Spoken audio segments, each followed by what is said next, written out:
TMC के लोग बैठे नहीं हैं। 200 मजदूर एक माइन के अंदर बंद हो गए। न जाने कितने लोगों ने जो वेंटिलेटर पे थे उनकी जान उनको गंवानी पड़ी थी। अचानक अंधकार हो गया, अचानक अंधकार हो गया, डिबेट बीच में बंद हो गया और 22 राज्यों में 22 राज्य में अंधकार हो गए थे, क्योंकि 30 और 31 जुलाई 2012 को नॉर्दर्न ग्रिड, ईस्टर्न ग्रिड और नॉर्थ ईस्ट ग्रिड, तीनों ग्रिड फेल हो गए।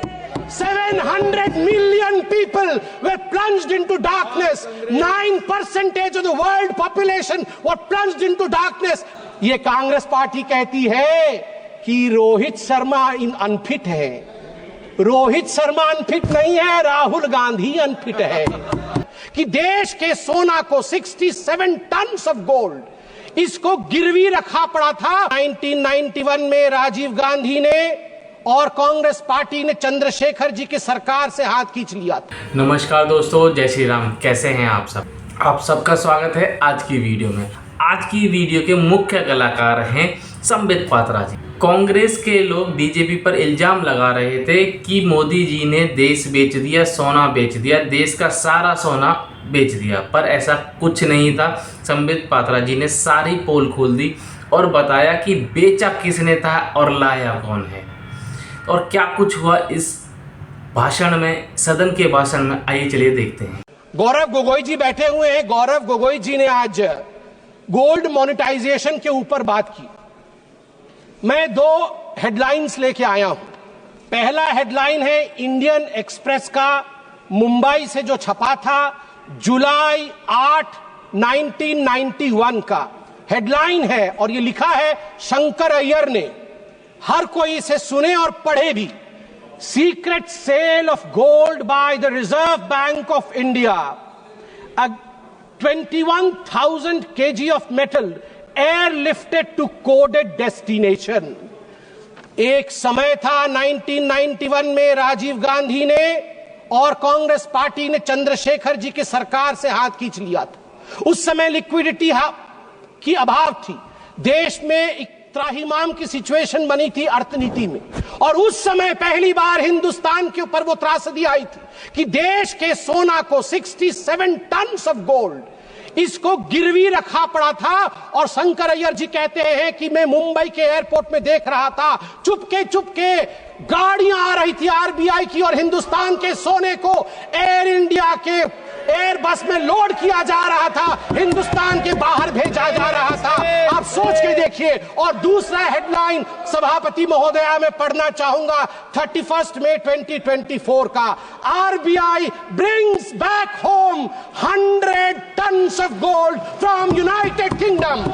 नरेंद्र मोदी जी के नेतृत्व में, नरेंद्र मोदी जी के नेतृत्व में 1 लाख केजी सोना, 1 लाख केजी सोना बाहर से 2024 मई को हिंदुस्तान वापस आता है। एक ने, यूपीए ने भारत मां के सोने को गिरवी रखा, हमारी मां के सोने को गिरवी रखा, और दूसरे लल्ला ने, हमारे नरेंद्र मोदी ने अपने मां को अलंकृत किया। ये होता है फर्क। मैडम सभापति महोदया, मैं एक छोटा सा उदाहरण देके अपने विषय को समाप्ति की ओर ले जाऊंगा। मैं एक और उदाहरण देता हूं। पूरे इस सप्लीमेंट्री ग्रांट में power grid corporation of India limited PGCIL के लिए अधिक व्यय की मांग की गई है, मिनिस्ट्री ऑफ पावर के अंतर्गत आता है। मैं एक हेडलाइन पढ़ता हूं, जुलाई 31, 2012 का 3 ग्रिड। मुझे याद है अभी निर्मला सीतारमन जी आएंगी। निर्मला सीतारमन जी उस समय प्रवक्ता थी पार्टी की, बैठी हुई थी एक चैनल के डिबेट में। अचानक अंधकार हो गया, अचानक अंधकार हो गया, डिबेट बीच में बंद हो गया और 22 राज्यों में 22 राज्य में अंधकार हो गए थे, क्योंकि 30 और 31 जुलाई 2012 को नॉर्दर्न ग्रिड, ईस्टर्न ग्रिड और नॉर्थ ईस्ट ग्रिड, तीनों ग्रिड फेल हो गए।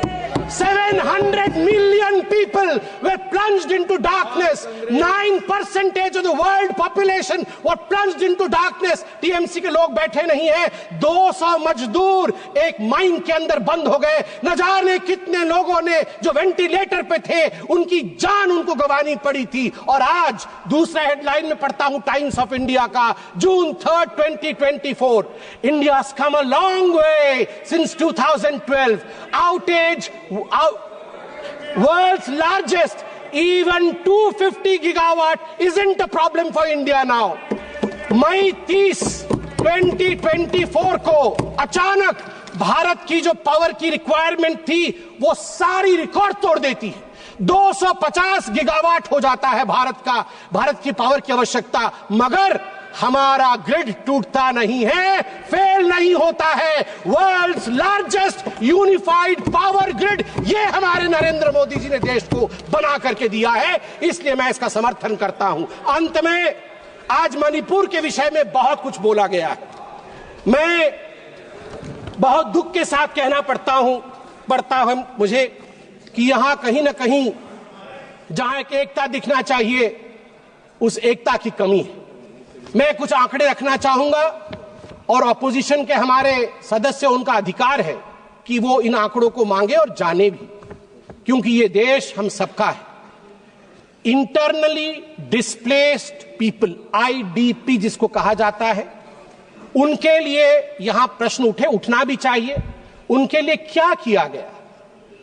In response, the government has implemented a series of measures aimed at providing immediate relief, long-term rehabilitation, and economic stability for the internally displaced persons, IDPs.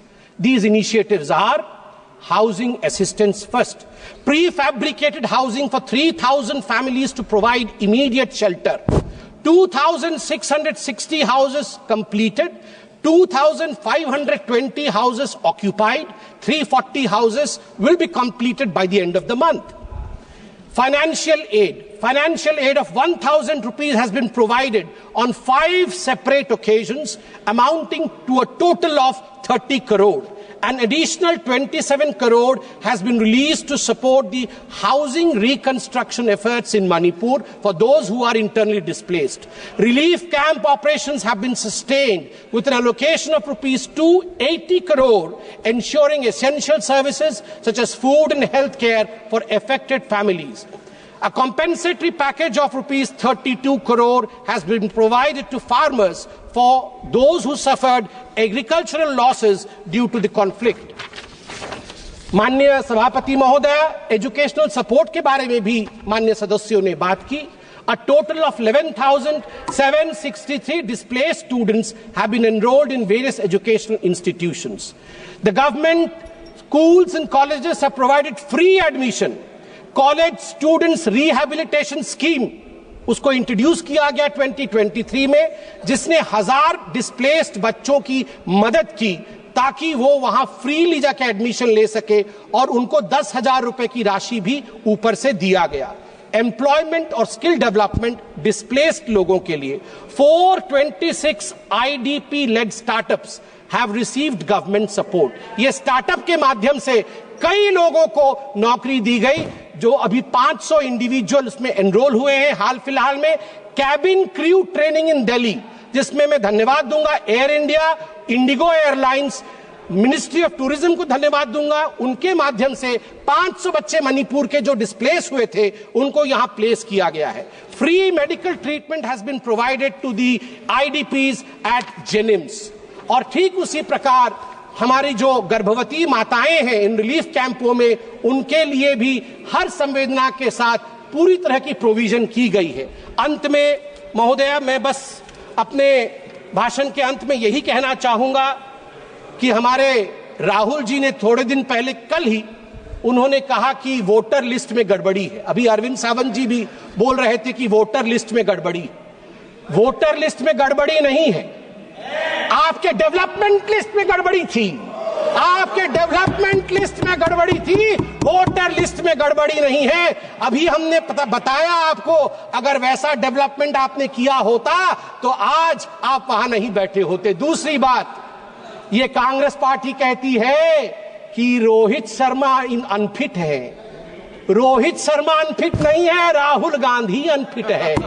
और मैं बता दूं, नरेंद्र मोदी जी के कप्तानी में ही आप देखिएगा भारत विश्व का चैंपियनशिप ट्रॉफी जीतेगी। भारत माता की जय, जय जगन्नाथ। माननीय सदस्य श्री अमर काले जी। देखा आपने, इन्होंने क्या बढ़िया भाषण दिया। मुझे इससे अच्छा ही इनका ना सदन में भाषण लगा ही नहीं, इसलिए मैंने सोचा आप लोगों के साथ ही शेयर करूं। और हैप्पी होली, आप सभी को हैप्पी होली। और हाँ, ये वीडियो आप अपने दोस्तों के साथ, रिलेटिव्स के साथ, फ्रेंड्स के साथ ज़रूर शेयर करें। और मिलते हैं नेक्स्ट वीडियो में, तब तक के लिए जय हिंद, जय भारत। कमेंट में अपनी राय ज़रूर दें।